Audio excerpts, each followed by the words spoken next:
So we'll be looking at the new adaptive learning platform from Collins. I'm Sarah, as Bethan said, and I'll be sharing the session with Alex. And in our time together, we're going to be looking at a little bit of background on adaptive learning, why it's important and adds value in classrooms everywhere. And then we'll take a look at Adapt together live to see it in action. And then we can recap, and hopefully you'll have some questions for us. And Alex is very kindly going to drive the slides for me. So Alex, would you be able to press play on the next one? We have a little short film to show you.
Okay, so that was just a sprint through to warm us up, but let's slow down a bit now and take a look at the basics. So Alex, the next one would be great, thank you. So we're talking about adaptive learning. What is that? I'm sure you've all met it in some form or other. This image shows the basic differences between traditional and adaptive learning, and you're probably already using some kind of adaptive software to teach your students, or you'll be using adaptive methods of teaching in your classroom. So where digital learning resources are adaptive, they change in response to the learner's input. So they're constantly evolving whilst they're being used. And this means ultimately that everybody gets a little bit more of what they need. For the teacher, you get more time. For the student, there's more focus, and that actually means more relevance in their learning. And where students feel that relevance, they're more successful. So if we look at the next one, please, Alex. So this is just another way, if you like, of expressing those benefits. So I just wanted to summarize really that the short answer is adaptive learning is valued because it brings improved outcomes for learners. And it's seen as a key factor in closing attainment gaps and helping students to reach their potential. And adaptive learning can be delivered in a variety of different ways. Next one, please, Alex. So let's look at what makes our platform truly adaptive. Well, just looking at these bullets here, it creates a unique learning journey for every student, and every student's experience is different because we are all different. And it takes our learning as slowly as we need it to be. And it targets our study time effectively because it's adapting to our own individual knowledge. And adapt can be used in different learning contexts, for example, in in-class practice and consolidation, for intervention, for homework, for revision and for assessment, the list goes on. And we've had pilots using adapt for all these learning contexts. And so we say those with confidence. And inside the platform, teachers can set sessions of work to students, which can be used alongside any textbook or other resources. So it can support any other program that you're teaching. And it's perfect for addressing gaps in individual students' knowledge because teachers can set work for individuals as well as for groups or for whole classes. Now, on this slide, I'd just like to highlight one key term that you can see on the first bullet, which is metacognition. It's a key part of ADAPT, but what exactly is that? Next one, please, Alex. So here's somebody we might recognize, the thinker. Maybe he's reflecting on his metacognition. What we mean by metacognition is reflecting on talking about or evaluating our learning. And within the context of ADAPT, it's what students know about what they know. So it's about thinking about your learning, and it can be done during or before or indeed after that learning taking place. And we'll see this in action in a moment. But it's the key element within ADAPT that creates this very important, unique learning pathway. And metacognition more broadly develops our reflection skills, it brings confidence in our own knowledge, and it also promotes the other softer skills that we're trying to encourage in students. So a growth mindset, resilience and grit, and all good qualities to promote in our learners. So metacognition is the key and the heart of ADAPT. And each student's experience is unique because they all have different knowledge and confidence levels in different areas, but they all ultimately are going to reach mastery of their learning. And in ADAPT, crucially, this is underpinned by confidence in their knowledge. This will be clearer to see when we look at the platform itself in a few moments. And Alex, the next slide, please. So how exactly do we use this, harness this powerful metacognition? Well, ADAPT asks us to reflect on our learning at every single question. And it asks us, how confident are you in your answer? So I don't know if anybody feels they'd like to attempt this question. I'm not a physicist. It's a physics question. But if you've been able to take a shot at the answer, how confident do you feel about your answer? So you're actually practicing what we're going to do in the platform. So what we see next in our learning pathway depends on how we've answered not only the physics question, but the question below. I know it, I think I know it, I'm not sure, or I've no idea. Next slide, please, Alex. So we call these the confidence ratings, and they are at the heart of ADAPT. And they allow us to do all the wonderful things on the right of this slide. They map and direct our learning pathway, and they create a profile of us as a unique individual. They help us to promote our reflection skills and our confidence, and to also bring this growth mindset, which is essentially, I don't know this yet, but I'm on the way to learning this. So it's a very positive mindset to bring to your learning. It steers us away from passive repetition of things that we already know into areas where we need more practice. And that is a very wise use of our time instead of repeating things that we can already do. And it brings positive impact as a result at each time that we use the platform. And it rewards us for our effort and our resilience over our speed and gaming and guesswork. And just to say, it's the only platform that uses metacognition in this way to create this unique pathway. And I think this teacher, who is one of our pilot schools in the UK, I think she's expressed it really well for us. ADAPT shifts the focus away from speed and doing as many questions as possible to taking your time and getting it right. One of the biggest issues across the school is resilience and grit, and getting them to engage and persevere beyond I don't get it. So I think that's a very neat summary of her experience as a pilot school, and hopefully of anybody's experience of the platform. So the next slide, please, Alex. Oh, and the next slide is, it's time for me to hand back to Alex, because he's going to show you a demo of the platform. Thank you so much, Alex. Thank you, Sarah. Bear with me just 1 second. I'm going to unshare the presentation and then come back to you with ADAPT. Second.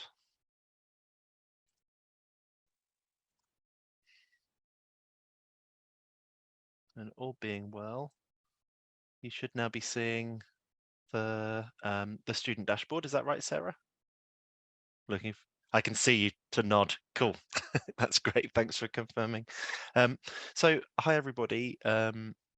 My name's Alex, and what I'm going to do for the next section of the webinar is just give you a bit of a guided tour around Adapt. So we're going to start off by looking at the platform from a student's perspective. So the screen that we're starting on here is the student dashboard, and then there'll also be an opportunity to look at it from a teacher's perspective. So obviously, as teachers, that should be useful and interesting for you to see how you might interact with the platform on a day-to-day basis or on a weekly basis. So we're going to start with the student dashboard, as I say. So when a student first logs in to Adapt, this is the first page they'll see. In the center here, you've got their to-do list. So this is made up of a series of tasks that have been set for them by their teacher. Outside of this to-do list, actually, it's a pretty simple interface. There are a couple of other things to highlight. So if I go over to the menu on the left-hand side, the students are able to access some reporting based on what they've already completed on Adapt. So if I click on that, it'll show me how much time I've spent in the platform, and it'll show me which of the activities my teacher or teachers have set for me I've already completed, how long I spent on them, etc. If I go back to the dashboard, the other thing just to highlight before I jump into one of the activities is that there are two different types of activity on this dashboard. So along the top row, you can see all of these are titled work, and most of them, well, this one is not started at all, 0%, and then the others have maybe just been started, and I've answered one or two questions. In the bottom row, you've got a different type of card that's titled Revisit. So essentially what's going to happen is when a teacher sets some work for their classes or for their students, these tiles will appear, as you can see on the top row. I'll go in as a student and complete them, ideally in advance of the deadline set by the teacher, at which point they'll move over to the left-hand side into a column that's titled Previous Learning. So far so good. Then what will happen the following day, and actually in the following few days, is that exercises I've previously completed will be returned to my dashboard, and that's what these revisit cards are. And it's a really neat little bit of functionality in the platform that allows the student to really zone in on those just one or two very specific items that they struggled with first time round. So it may even be that all the platform asks of them is to answer one question, just to really kind of confirm that their knowledge of the thing that they struggled with first time round is now secure. So that's just to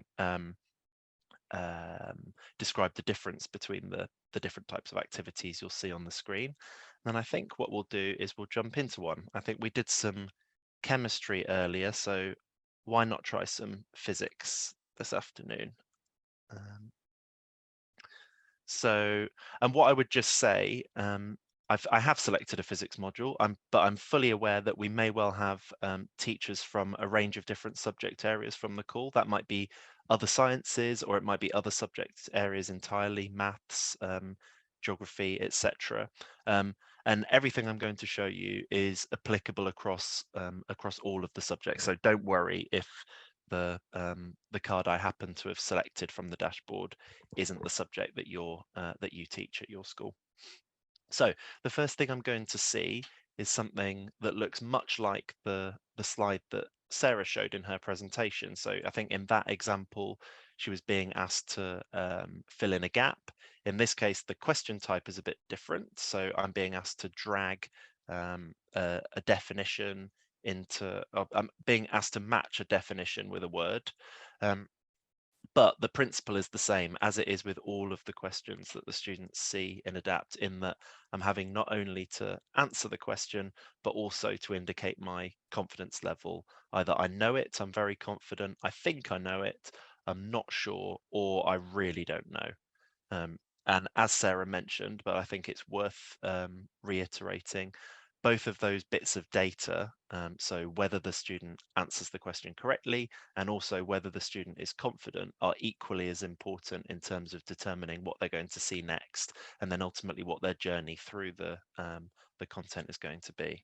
So we're going to not worry too much about which answers we select, and I'm going to say I'm not sure, and sure enough, completely wrong in this instance. So not to worry. What do I do next? First thing is to say solve the puzzle for me, or solve the problem for me.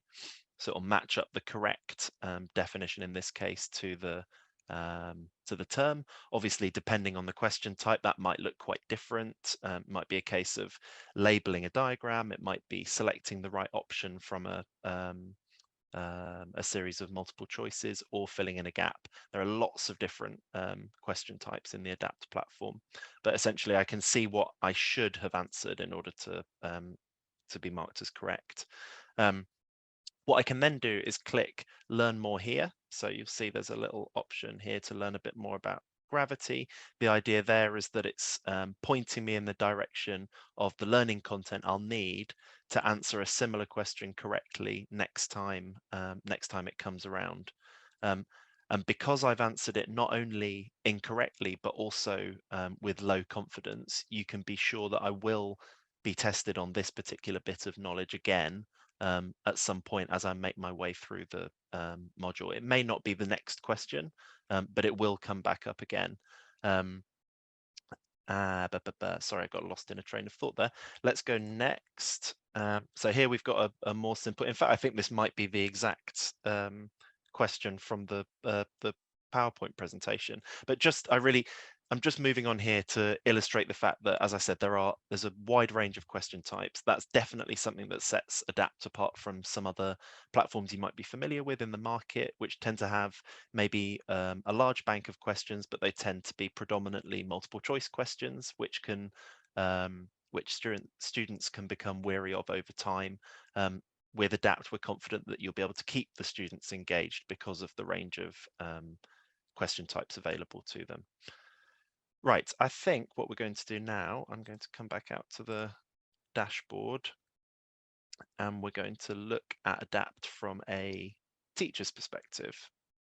So if I flip to the teacher dashboard, and also just a reminder, I know I think both Bethan and Sarah mentioned this at the top of the call, but as any questions do occur to you as we go through, do please put them into the chat or into the Q&A, and we'll pick them up either as we go through or at the end. So what we're looking at now is the teacher dashboard. So just as the student has their dashboard, the teacher has one of their own. It's a similar layout in a way. The student has the to-do list in the center of their dashboard, and the teacher has this tasks section. So what that represents to a teacher is all of the assignments that are outstanding at the moment. So they'll set pieces of work for their classes. For the most part, they'll give those pieces of work a due date. And then once they've created them, they'll appear on this in the center of this dashboard. You can see that, in fact, you can see that some of them do have a due date. This one is due to end or expire in 8 hours, which just illustrates that they are sorted in order of how soon they're due to finish. So if something is about to finish, or likewise if something has just finished, then it'll appear in the top left here. The kind of the idea there being that those are the activities you're most likely to want to log in and check up on. Over on the right hand side, I've got all of my classes. So in this particular case, the teacher has access to 4 classes. Obviously, in a lot of cases, it might be substantially more than that. But by selecting the classes over on the right hand side, I can view students. I can do things like kind of administrative functions like resetting passwords, that kind of thing, which we won't spend too much time looking at today. And then really the crucial activities that you'll need to do regularly as a teacher are the ones that you can find over on the left-hand side of the dashboard. So setting a piece of work for a class or classes, that's an obvious one. That's done by clicking this button here, and we'll go through that process in a second. Seeing what your students have done so far, so looking at reporting, that can actually be accessed in a wide range of ways, one of which is via this button here. We'll come back to that in a second as well. And then the library, and we'll just click on the library now. The library shows you all of the resources your school has access to as part of your trial or paid for subscription. And if I click onto a particular example, so maybe GCSE Maths, it'll bring up a list of all of the modules that make up GCSE Maths. I can click into one of the modules and see all of the individual learning objectives that make up that module, and I can also preview the content as it would appear to a student before going ahead and setting it as a piece of work. So what we're going to do now is look at setting some work. So I'm going to click on the button here, set work. I think we'll stick with Edexcel GCSE Maths. So that's already selected. You can see that at the top here. Then the next thing to do is to select the module or modules that I want to include in my assignment. And I'm consciously not saying in my homework assignment, because as Sarah mentioned, it may be that you're using this in a variety of different learning contexts. It might be that you're using it in class or at home. So in your assignment, if I select, which one should we go for? Let's look at angle facts, angles in polygons, for instance. If I select that module, I can just leave it at that. I can say I want to set all of the content within this particular topic as part of this this assignment, this piece of work. Alternatively, I can drill down into the content, which I do by clicking this pencil icon, which allows me to see all of the individual learning objectives that make up the module. What that allows me to do as a teacher is to really carefully curate the content that I'm setting as part of this assignment. So it may be that bearings, for instance, this small section at the bottom, isn't something we've covered yet in class. Therefore, I'm going to get rid of that. Likewise, it doesn't need to be a whole section. It might be that there's just one more difficult learning objective at the end of one of the sections, maybe calculating the angles in a parallelogram. So I'm going to unselect that one. So you're really able to select exactly what work you want to based on what you've already been covering in the classroom.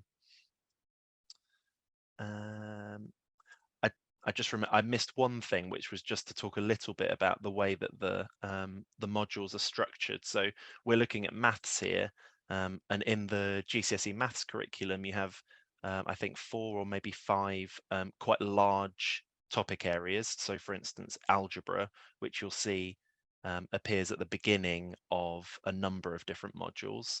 Then within algebra, you have these smaller modules, so linear graphs, real life and other graphs, etc. The idea is, I mean, we've built these in such a way that they should be a suitable size to be set as a discrete piece of work. So whether that is a homework exercise or an in-class exercise, is a piece of work that should take somewhere in the region of 20 to 30 minutes, with the caveat that because of the adaptive nature of the platform of Adapt, it will take some students longer than others, because the platform will continue to question them until it's satisfied that they're confident and competent in the areas being tested. Then the remainder of this form is all very straightforward, and I'm sure all things that you are familiar with from any other digital platforms you might be using. So you can set you can set a title for the piece of work. So by default, what it will do is it will take the name of the module you've selected, but it may be that you have a a way of naming homeworks and pieces of classwork in your school, in which case it's fully editable. I can set the same piece of work either just for one class or for multiple classes. So that's a definite time saver compared with some other platforms. You're not having to duplicate this this process across multiple classes. That can all be done as part of this one form. So I'm going to say, oh no, I'll say 11A Maths. I can set the work for all of the students in the class. That would be the default option. Or I can set it just for selected students in the class. So if you have a range of ability levels, for instance, within the class, then it maybe you want to set slightly different versions of assignments for subgroups within your classes, and this allows you to do that. And I also did just want to flag this self-study option, which is a new option that's been developed in response to feedback from schools. What that allows you to do is, for instance, to give your students access to lots of content for use as kind of self-study or revision. So it may be that, for instance, coming up towards exam time, you say, in addition to the kind of weekly tasks you might be setting on the platform, you're going to give all of your GCSE students access to the full GCSE Maths course pack, which they can then dip into and use for kind of self-directed practice and study. Then lastly, start and end dates. These are quite self-explanatory. You can either set sorry for the loud door slamming. I don't know if that came across over the headphones. You can either set the piece of work to appear to students immediately, or you can set it in advance. So if you set it in advance, it won't appear on the student's dashboard until that that date comes around. With the end date, you can opt to set you can opt to create assignments with no end date, so open-ended, no deadline. But we find that the majority of schools do set a deadline. That can either be a fixed date, or it can be the duration option allows you to say the end date should be 7 days from now or 10 days from now, for instance. And then just one other thing to flag is this late submission option. And I'm flagging it again because it was created in response to feedback from teachers. The feedback we had from teachers was that it was actually generating work for them, having to go in and edit assignments because some of their students hadn't completed them by the time the end date came around. So what we did in response to that was created this late submission option. So if that's selected, the teacher can opt either to have it kind of open-ended, so the student can complete the piece of work. The piece of work will remain on their dashboard kind of indefinitely until they complete it.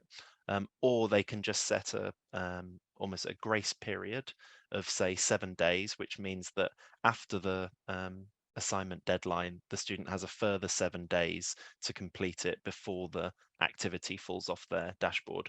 The crucial thing to say there is that as a teacher, when you're looking at the reports, you will be able to see who handed it in late, or I did that earlier, handed it in late. It's like an analog phrase to use for a digital platform, but completed their homework late versus those who completed it on time.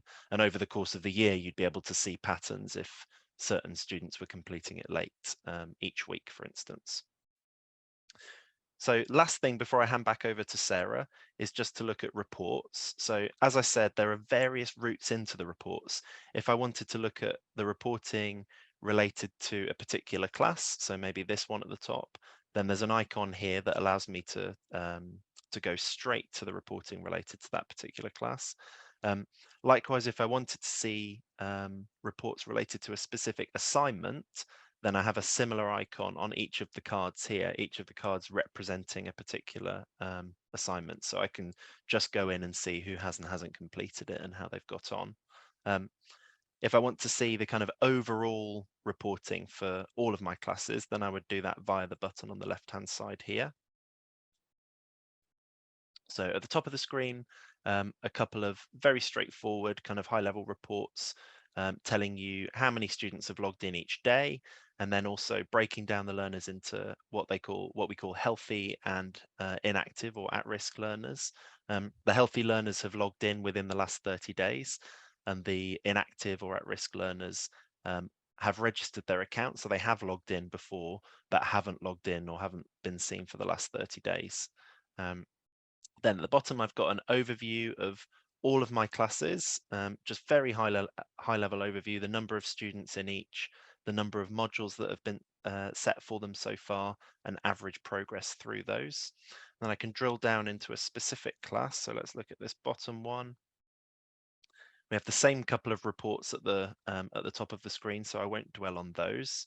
I can see all of the assignments that have been set for this particular class, and I won't do it now just for reasons of time, but I could drill into an individual assignment and see specific kind of more granular data related to that. But what I have here is some kind of helpful statistics for each of the assignments. So average progress, the number of students that are active, in other words, the number of students that have started it, and the total time spent. And then if I move down further, what I can see is a kind of more detailed version of this report. So again, along the top, I have each of the assignments that have been set for the class, but now what I've got is it broken down for each student, and I can compare students. So for instance, if we take this example for the same piece of homework, this student took 17 minutes to complete it. This student took 35. So basically double the length of time. So it's safe to assume that perhaps this student above was already more secure in their learning, more familiar with the topic, and maybe this student had at least one or two areas that they were finding more difficult and needed further practice on. And the last report I just want to quickly show you is this one. So I talked a little bit when showing you how to set some work about the learning objectives, the very granular learning objectives that you can switch on and off when setting a piece of work. The other benefit of having those quite granular learning objectives is for reporting like this. So I can see for this class exactly which very specific areas of learning the students have struggled with most over a period of time. So I can see that overall for the class. I can see it for each individual assignment.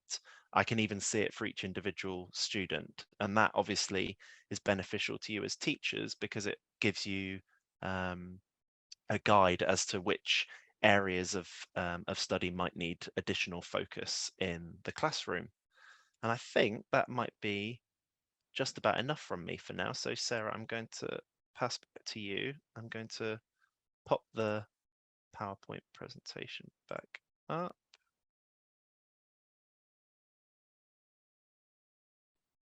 There we go. Thanks, Alex. And we'll just get settled with that. So I hope that made sense and you're able to see some of the features and the benefits and the power of the metacognition that's in place when a student is rating their confidence at every question. All those reports that you see behind the scenes are informed by that metacognition experience. And so now you have experienced adaptive learning for yourselves.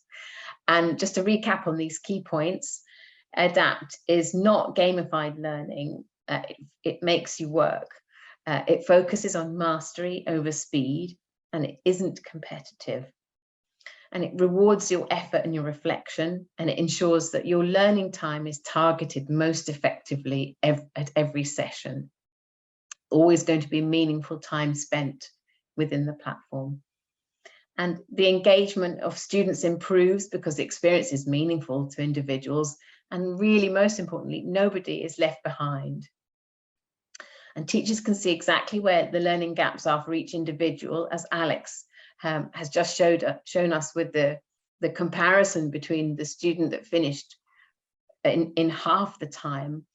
So they were really secure in their learning, and the second person who took twice the time maybe got much more reward from that particular session. But of course, that will vary across the curriculum and across where your strengths and your weaknesses lie. And I think that in the reporting lies all the wisdom that teachers can bring to those conversations with students, both about where you need to work harder, where I need to help you more, but also where you need to be praised for your effort and for your growing confidence. So the next one, please, Alex. I just wanted to bring back this slide because we've seen it before, but I think it links back really beautifully to the platform. So we've seen the automated intervention in action, and the fact that this creates more teaching time. And we see that every moment spent in the platform is useful and meaningful, and that students grow in their interest and engagement once they see that it's that meaningful to them. So this brings us to the improved learning outcomes. And I think I wanted to draw attention to this, which is it's from a report from the UK Education Endowment Foundation on improving maths. So metacognition is the highest impact, lowest cost strategy, especially for disadvantaged learners. And hopefully you've been able to see about this equality of learning for people through the platform, that everybody has maximum chance to attain and to learn and to reach their potential. And just a further, sorry, would you mind going back 1 second? It was just to say that metacognition isn't a weird ideology or a fashion. It's a theme that's coming out in education circles more and more as an essential part of teaching and learning, and teachers are already doing it in classrooms everywhere. It just now has this label, and it's now being harnessed by digital products to enhance the power of metacognition. So sorry, Alex, could you move on now, please? Oh, sorry. And just a little bit more, if you'd like to watch this short piece, it's about 3 minutes. It's a bit more about metacognition and bringing it into our classroom practice. And it's not specific to digital teaching and learning, but it's very interesting, and it's by one of our allies, if you like, who's a learning and memory expert, and who is a great advocate of metacognition from early learning years. So you can follow that video in your leisure time. And here we come now to the list of subjects that is available within ADAPT at the moment. And you'll see that these are all UK curriculum products at the moment, but of course we'll be adding to those in the international space very soon. So as Alex mentioned, at Key Stage 11 to 14, Key Stage 3, we have science, maths, history and geography. And at GCSE, we have the combined and single award sciences for different boards, different exam boards. We have a secure science, which is a specialist sort of focus on reinforcing scientific concepts. We have all the maths curriculum specification content, and we have British history and geography. As I say, we'll be adding to that very soon over time. So the next one, please, is to invite you to take a trial. So this is the exciting part. I hope you'll be excited to try out the platform.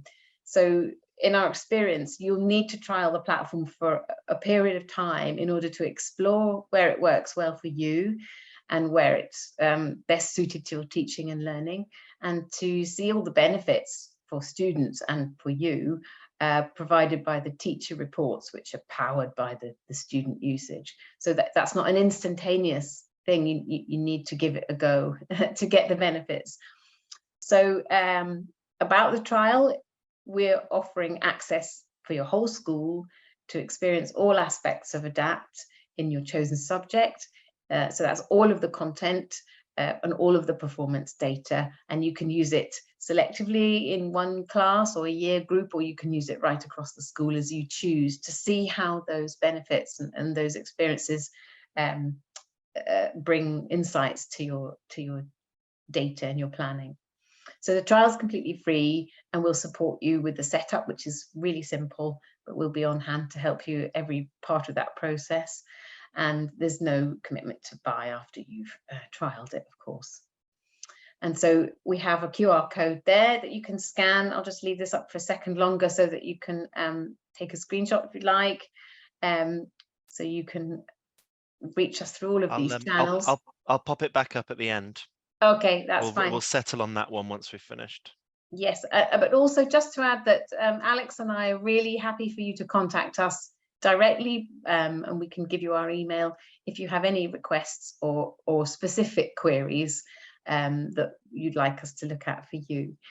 So yes, the next slide is just some testimonials from our pilot schools here in the UK, and we've seen this one about the perseverance on the left-hand side, and then another secondary teacher who felt that the ADAPT experience gets to the heart of what it means to be resilient, that you develop that perseverance and determination.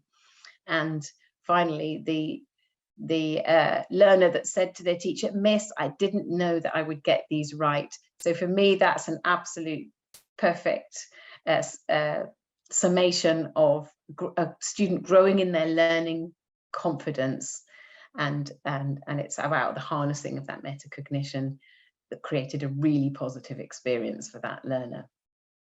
So and those pilot schools worked with us throughout the pandemic whilst they were going through, you know, huge change and disruption in their own schools. So we're really grateful to them for having worked with us to try out this blended digital experience while they were being challenged so hard. So I think they have their own resilience. And then just a really quick recap on the benefits that we find within the platform, which you've heard me say now and hopefully you've seen for yourselves. So it returns us to students to areas where we need to consolidate and review. It rewards us for effort and reflection rather than speed and competition. It reports back on every question in detail, as you've seen in the teacher data.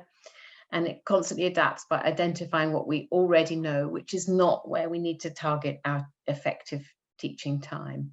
And it creates our personal pathway so that no learner is left behind, and it's easy to use in a number of different learning and teaching settings, which we've experienced through our pilot work. So I think that probably brings us to the end of the formal presentation. Alex has just popped back the trial slide again so that you can take note of how to join us on that. But of course, we're always here to help you get started. And then I think that beyond that, it's now time to see if you have some questions for us. And thank you very much for listening. Yeah, absolutely. And just to echo that, it's been fantastic to have you here, guys, and presenting today, both to Sarah and Alex. And yeah, I think just as we mentioned at the beginning, we'll be sending everyone who attended today the webinar recording for you to refer back to. And we'll also be sending the certificate of attendance over to you in the next few days, and we'll send that via email. So do keep an eye out in your inbox for that. We'll try and answer as many questions as we can, but if we don't get around to answering your question, then please do send any questions over to our email, and that is on the screen now for if you have any questions down the line too.